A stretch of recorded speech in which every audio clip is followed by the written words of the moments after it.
God is good. Cho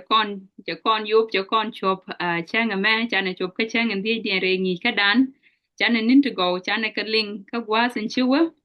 but ler con ko the light long bo ko cho con lo put ke nyuma dan Rebecca cha gwa me ber ko che ben ka ministry gwa me ko ba con ba lek she used to help us but ngai con take we mon gwa and chui con ten con dial but chi ko de la mo get time ba con ba lek je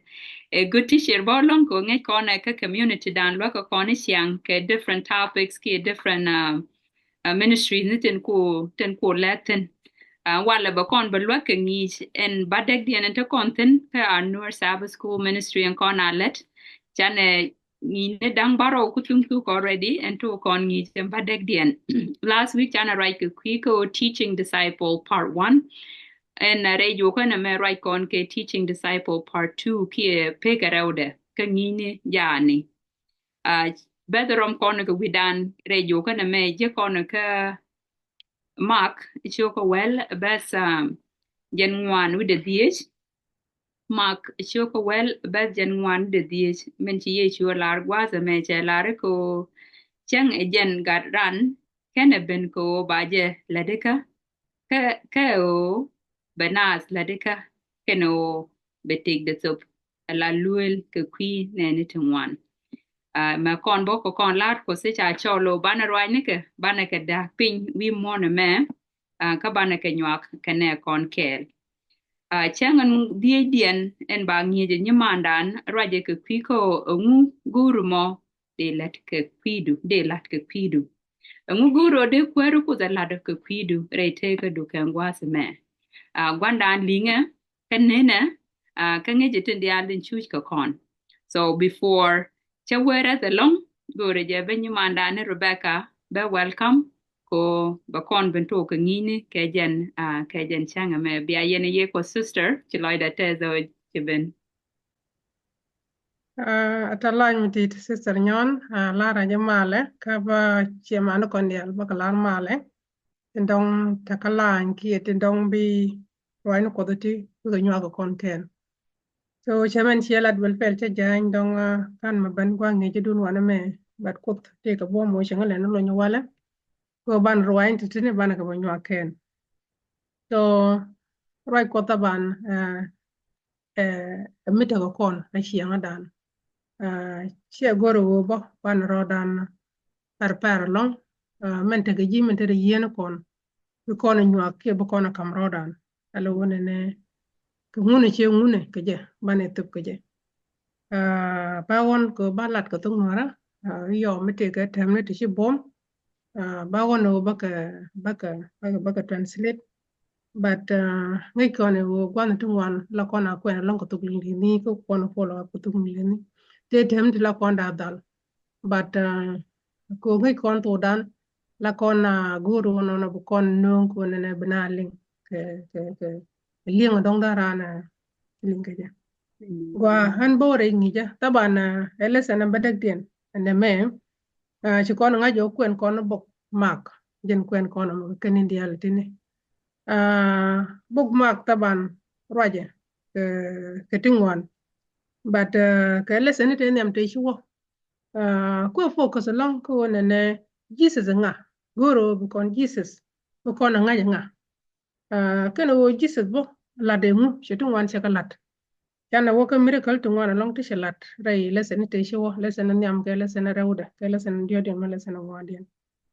shana ban ka lesson badak dien me roje ke discipleship ala wo ngij teaching discipleship ngij ci ko da kam kon men bukul dot ko kon men dong bana na ko ram ni kije ko kon dial ko kon disciple kon ji kor Jesus me jena ci kon ji wonene wiya raywa biya na wala roida ka biya ka let disciple ajen message je kam gatke do do kon dial kon itlare ngat ko kon disciple min Jesus iyo ko no ban ba sheng ndi jen a question ketiye wona ne nguro belet ke jima ngi ko ne wona ne lesson dung it ku deal ke ko focus ka Mark chapter 10 te medical ti ci tuok te history ti tuok tin antama bu kon let te history dun gud mi shor bane je ka mark chapter wolian bad jen ngwan with the bakel la waka jenti judere so goi kon history donc bu kon kwen ye bi kwen go hidmetitin so history e wood shor mutu nyura ga dwop ke Jesus me beke kana jaka ki bana sheli ngo Jesus beke me ki Jesus ban sheli ngo wona ne te ga mutu and then ki should ko jo mudi should chole Jesus ga David chole Jesus iloga ko de Jesus lo so me ki jaka ling ko da kon ngai ki sirtu ko kenbo en wo mishiran wo be ki Jesus la ja pen ko mishu bo ki Jesus ka ram shor go ya da ne te Jesus tin ne ram shor ram la ta ga ko do ram sha ta reina ko shara ram shan shara ram tel mu longa ko tel mu guje ka tel mu lede ya na tele je go rei society ka ke rei community ka mata na da la ja la ka jor la ja go ka ko la go ke shara mu tel mu ngaje me shi ne to na je ne wona ne shude we kene wo dong tel mu de Jesus de let ka je but me Jesus me jow de shelling Jesus is chor ke Jesus de ti Jesus is chor che na jo ga bo me che ban Jesus te jo anguguru balet ke je ti jo mo jen ban deal ke mo ka je lesson kula Thursday ti jo mi chana je gujen tama rai Bible ta kona shara ka duktu ngwana long ko Jesus la roje ga shana kare ruwai ne ka lonka rai ruwai ne ko dia lonka chicken jan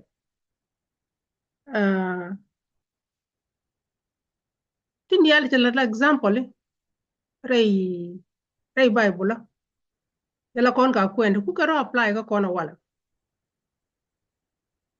ko ni ampala la pal ko kon chol kon ko kon dial to kon ko ti shoot kon wudumo ke shor ko ke je shor te ji juano bo te la ja shor but kon to kon ko jot bo ke ci kon shor bo ko shela rai bo dunga Isaiah ke lesene shi wo chane je kwen shela ro ne ne yen shingu yen tel menen yen kiding yen tel miling yen so wudumo shi shor ala shor wang ni ke but to kon ngai to wandi shor weekend but shi kana nen che go gwa ko jam tin Jesus ni tene ti gwite ko tin ba dai ti gwite shi kana ngi shi kana ngi jona ne arama jelo ajaram kuna kan jena ku mon kan shi kana ngi jona ne ajaram dong do jot kende go wo ajaram de tin ge ke tin tek tia ka kente kap kan ka ajande ko wojo kan kana ngaj ko ne te jel ne te gu te tan ne ti dong chi Jesus gu pa te ta na to dong waj ne kan ngeje ro gon ne kente ko ken ba de shoro to nyuro mo che ngi en oram mo ajara men dong bi riek de ne me ye wo ti chiot ku jom di chole je en o Jesus ga David ya kul wona ne shoda la shol ga je ga David ko gwa yete tin lu dru wona ne aramada ngwana da yar yalka ke da ran restore ke da ngwana restore ko ngi ko ne wona ne ji jus ka be kep ko ne de bit ke je kep ko ne ala king dien mi dong chi ngwana chi kan gar yalka do en Jesus mu shol ga je ga de bit chole je ram de je restore mu de je lo gweide mi ba restore mu ba lo gweide chere michi dak lakin ba nyok lo gwa yete tin wal ba nyok lo tin ka an shodo ma bolu do wo arami healer rami de ji ponu jaga gwa an shodo shola gade bidu rami de ponu de jaga gwa de jiri alaka so wudo ma chenge jo wone ne Jesus arami de ponde de jaga gwa kada itindi yalta te ponde wakane ala ala sure mala sure physical be woj ko sure antara jabo ala sure ci kono guj man tara yi ray poindan be woj wojen biloy de kula ja be Jesus be kula ngacho ki be kula ngi jinga jawaram shor medan gwa ete Jesus tin la ja lat ka class kel kane man joni ki kane gaati shan gaati rani alo gaati rani mu guji ke shan man joni bo ke shan so ajen gwa sharame ram chor cha latin alo cha lat reina ne din jel ke ne din mombom cha la redien bat ku kon nga jo Jesus ko ne dial ko chol ko no ne dia te la bo o bi Jesus ko man tie tel ram che disappointed tel ram la o jo mu guri jo ko loy du kele guri ye shi nga jo wona ne Jesus jen kanda mo bi nga kan la ka mo je ko man gor ken ka history me shi wo ala ka chapter 7 Jesus ye healing ram chor bo che le but the healing ele de karam chor ken healing me kan ko gwa ken ki kan ka lel ka do bo kelo ramay shore hile che tash karew che tash ka tash nyam jeni che na che guje mirmir cherga ge jen chwe nyogo tash chwe na che guje clearly so nyu dunu go dina mo kara me hili ge me kana tash jong jene ne ko che jong guru ngama che jo kwar goro gwej goro bubu ngon waj wangda che jo ko receive kana tash tudo ne and touch dung Jesus sometimes gor kona raita kada ka healing da bo da ban ka progress alawo che da ban ko gwa ke lene da ban tama al ka kel ka da ban karew ai jene ji to kara me shore da ra me shore da da jogi i wang du gwa ka da gwa bat che goru belel ka dub dare nyu da ne o kon bo ra shianga dan wana me sometimes go kon gor kon healing karew alo ko da bare dan da wang dan da leba ma ki wang loy dan da leba ma lo de te bir chelu no chi kon di dial chi kon ngaj mo do mi chi kon ta ta janda dien bu kon guje gwa clear ni alo ba kon lak wang dan be lak ka loy dan be lak bo bana guje gwa wudu me shahil ka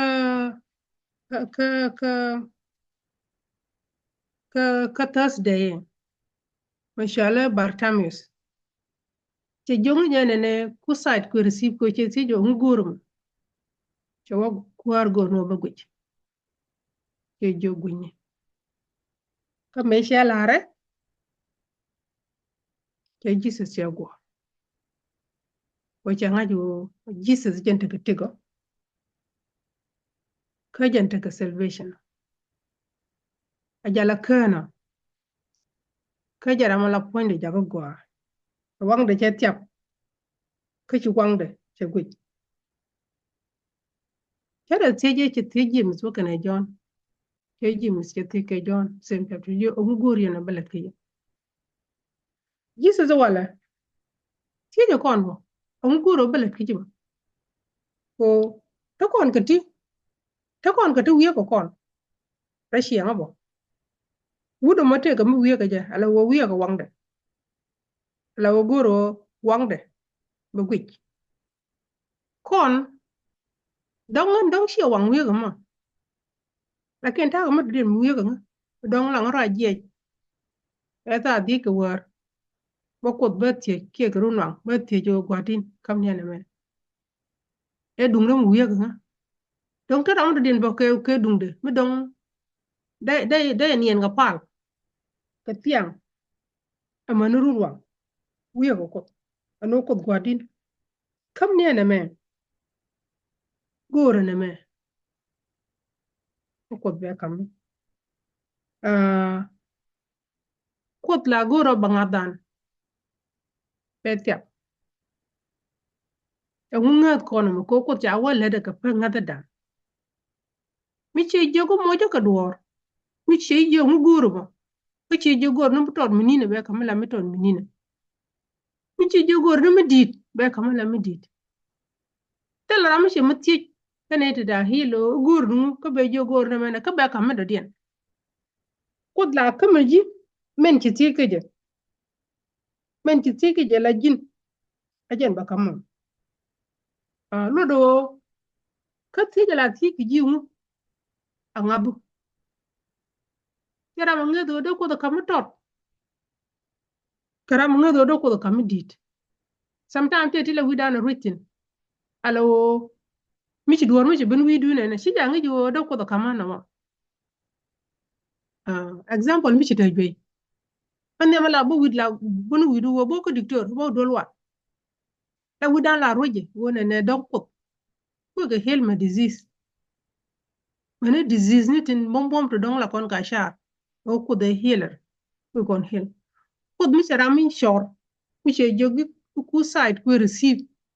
ก็ไป receive แต่ไม่ได้ดัลล์แต่ไม่ได้ดัลล์บัดเดี๋ยวมิชิวางดานมิชิเบกมาละคนเอาของกันเนี่ยมึงบุก็ดิกเตอร์บวางได้บาร์เรตบางมือกับวัน again the first thing yang la bo widan ano bana woko dictor ki bana woke widan ngor kono la kon chikon healer ki our savior nkula Jesus chik chabe widan kenyam la wa be yo wo mi dictor mi choko dala cha ju ku jogu tele ma ba non again bu kulun ko kon bu ko waji ko pala ga pida chikon agoro bu kono ko ni ka reflection nyam ncha joti nene chi jangi yo ko de healer la ko na ngani ni bom dan ke bom dictor yo mo ko baji yo a chi kon ko ngajo chi dictor ko tel mo bolon du kon ku lunjo du kon dun ko no ko gwadin tel ram long ne me e jin bi long ta ngada kada chan kidu ko be ko kono wala teje kon nguro belet kijima rebe nguro belet kijima kisar jon nguro belet kijima ana dan teje je nguro belet kijima hal de pa go tel nguro kono ko delet ko kon but an kodan e ready wo enemy ti kono belet ko kon so tian teje kono ko nguro belet kijima gada kenyada wo ko ku heal kono la physical ko rada lakin ku kon heal physical amana soul rei ran rei dan ku je heal alo lago kon rei dan lago kon mo kon understanding mo kon ke wisdom mo kon ke ngwani mo kon ke liengwani lung mo boka je mitel ram da kam kon singa ne dwal goro sheda kam kon en ni jen ko rada hunuma so guro bo kon mo understanding woni ko ndan ke bible o bana bible an bana kwen guro bana teach kon ko sene ci teach kon ka jan taze ci kon teach e jen te ka gwa mshemu wakaje e shemu wak ci ko jogo gwa din goro na mena sha waka ci waka wudumo Jesus ga David te ka gwa mshemu wakaje alo te ka momere te ka dum ci wakaje alo guro ko Kamu tega moment mi ci waka je. Experience ma te de ke ji. Angu ci tuwak tina. Angu ci ngat tina. Ki angu ci jek tina me ci wak. Ko lodo kondial mi ci kon kutiej. Ki ran mi ci kutiej. Aku da kam gor wudo me ci wak ni. Ci Jesus je berkat. Chamo ka site. Ke me ci la dum. Chamo ke gwech lu ci gwech. Me ci lat. Ke Jesus ke gor. Ke Jesus ke gor. Kuma guru je Jesus ke je wo che nga je Jesus. Ajala kana. Chalar ka John. Wone ne branch dung jiak. Ki ala kar jiak. Chemu go a che da dap. Ki chimu go da barartin. Makan ro tomre jiak. They could.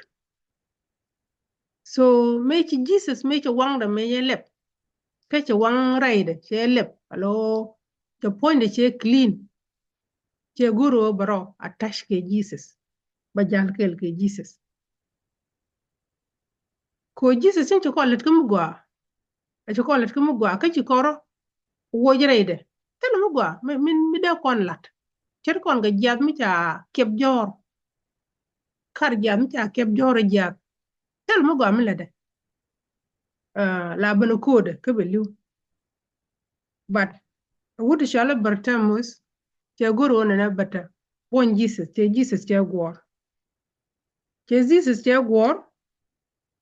Ko nga je ona na ta ke Jesus kel. Bitigo.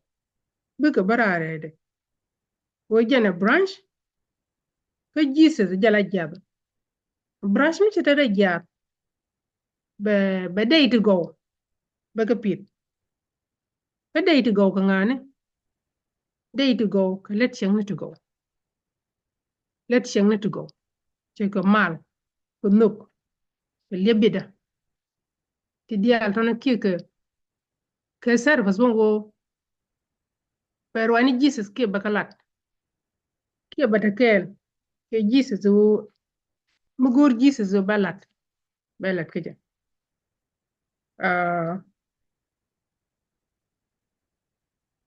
Kondial. Wiyo kon. Chike wudi shorma. Paul Chagor Romans 7:24. Chalar wona ne. Chawangan ngaram me. Nga bungu logo. Dai puanya tatina. Ko pondure tetina. Chawa nga bungu logo. Dai pondure matatina. And then our answer karwade. Wona ne chaman Chagor ko John. Anyone and behold the Lamb of God, which take away the sins of the world. And Jesus, kula del ko, man ku duar dia ku ka kap, ajan karwada answer. So kon, enaran, tega magay, kiti mwaka je wuda shorma.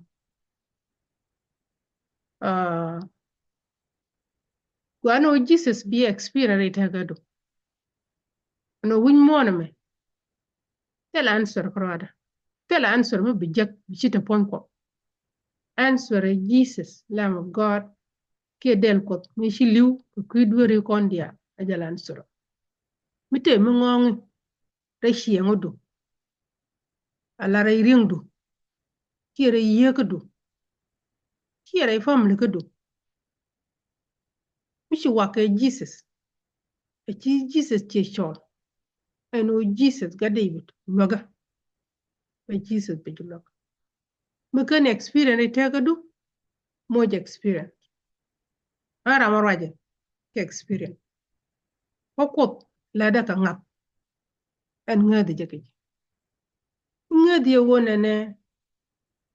baji kamidit la kamiji. Ngadi no baji kamitot la kamiji. So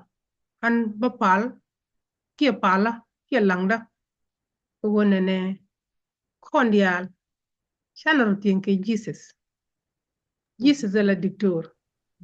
Jesus la healer when ku physical ku je heal la point dan ku je heal ku sol redan ku je heal mu koro tie ge je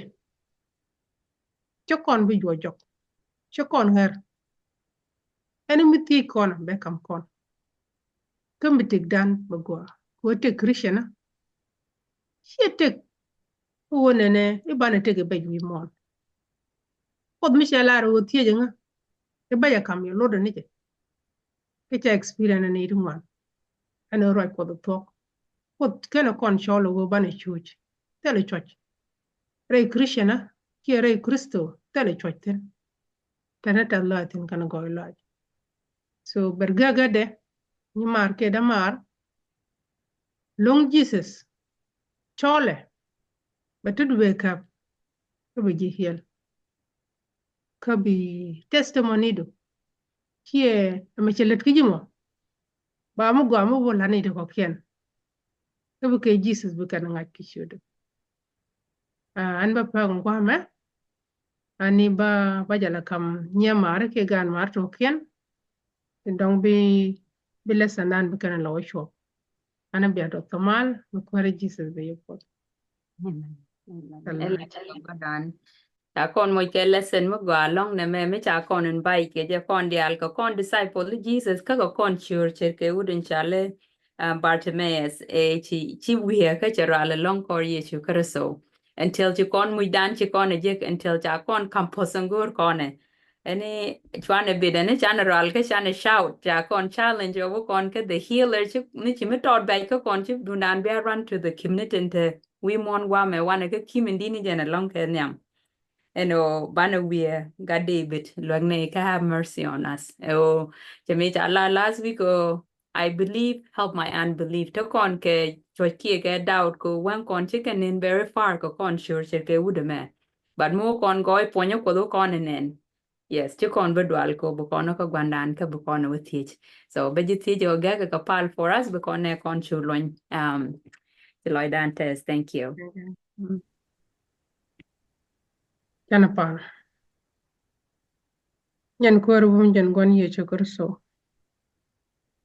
wadin tiene ke jan sa me ke roin tu dong pai ne galat